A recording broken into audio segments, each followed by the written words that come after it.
We begin tonight with our coverage of the UAAP Women's Volleyball Finals between the Ateneo Lady Eagles and the De La Salle Lady Spikers. The Lady Eagles toppled the Lady Spikers in straight sets to win Game 1 at the Big Dome 25-18, 25-19, and 25-19. Injured LaSalle star Aragalang could only watch from the sidelines as Ateneo prevented LaSalle from scoring 20 in all three sets. Ateneo only needs to win one more game in order to retain the UAAP title.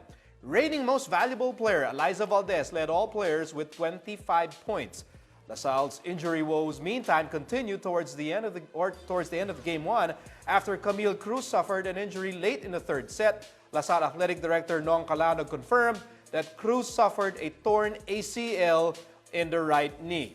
LaSalle clearly missed Aragalang's presence on offense and defense in Game 1.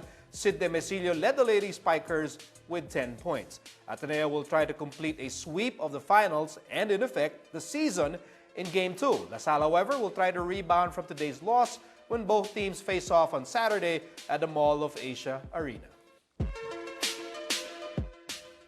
To help us break down Ateneo's victory in Game 1 of the UAAP Finals, guest analyst Sev Sarmenta joins us tonight. Good evening, Sev, and welcome back to Sports Desk. Hi, hello, and good evening to everybody. Sev, people, of course, were waiting for Game 1, but were you surprised with how Ateneo took care of business? Straight sets, preventing LaSalle from scoring 20 in all three sets. Did Ateneo perform based on your expectations? Surprise? No. I knew the team was ready. They were playing a lot of tune-up games against Army and other teams, and I think Petron. They also kept in shape. They were running every day. They were, rust factor was not a thing with this Ateneo team. Then, second, the strategy. As early as the first set, you could see that Ateneo was trying to drop the ball. Eliza Valdez, instead of just power hitting her way through, was dropping the ball. What did this do? This forced LaSalle to have to scamper on defense. They were already getting very tired, trying to get some offense going without Aragalang, and then they had to play defense. Binubutasan sila ni Eliza Valdez. They were ready for her to strike strong from the back row or from the front row, but she would drop the ball, and she scored a lot of points dropping the ball. Ateneo prepared well for this particular game. Sev, you mentioned the defense was kind of scrambled and, Ara was not there. What does LaSalle need to do in Game 2, knowing that, Ateneo can attack them from basically all points? Eliza can attack or she can drop the ball. So what do they need to do now, knowing that they were scrambled without Ara? Now, this series is now going to be played both in their hearts and in their heads. These two parts of the anatomy will just have to blend together. So they've come to the conclusion they have no Cruz probably for the next game.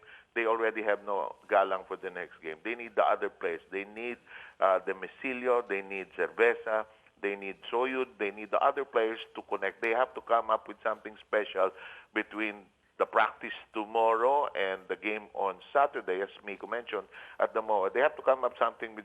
Ateneo was just ready for them.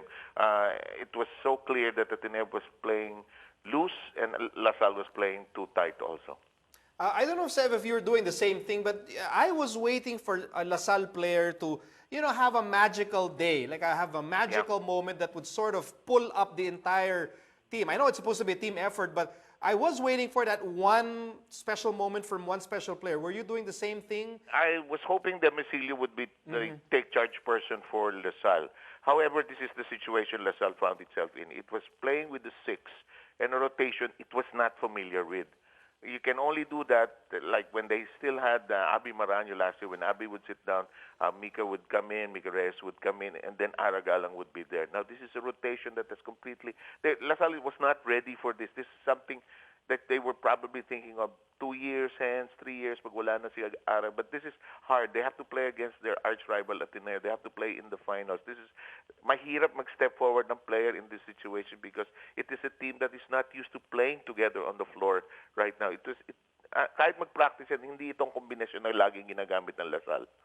All right, Sev. So you said that, LaSalle is scrambled. They were not ready for this. So Coming into Saturday's game, can you say that this is going to be a possible sweep for Ateneo, or is LaSalle going to be able to recover in, the next few days? Let's make it simple. I will watch the first set the way I watched this first set of the last game last year. When the first game, on the first set last year, when Ateneo won it, I said LaSalle will not win today. The first set on Saturday will determine how this will go. The first set will say, oh, okay, LaSalle has adjusted. Miko's right there. I was hoping that actually in the third set, sabi ko, Ateneo will win the first two, then LaSalle will come back with the next two. LaSalle needs something special between now. It has to be offense. It can't be defense. They need somebody, as Miko pointed out, somebody to step forward. They need a firecracker for this game. All right, thank you so much, Sev, for being here on Sports Desk. We truly appreciate your insight. Okay, thank you.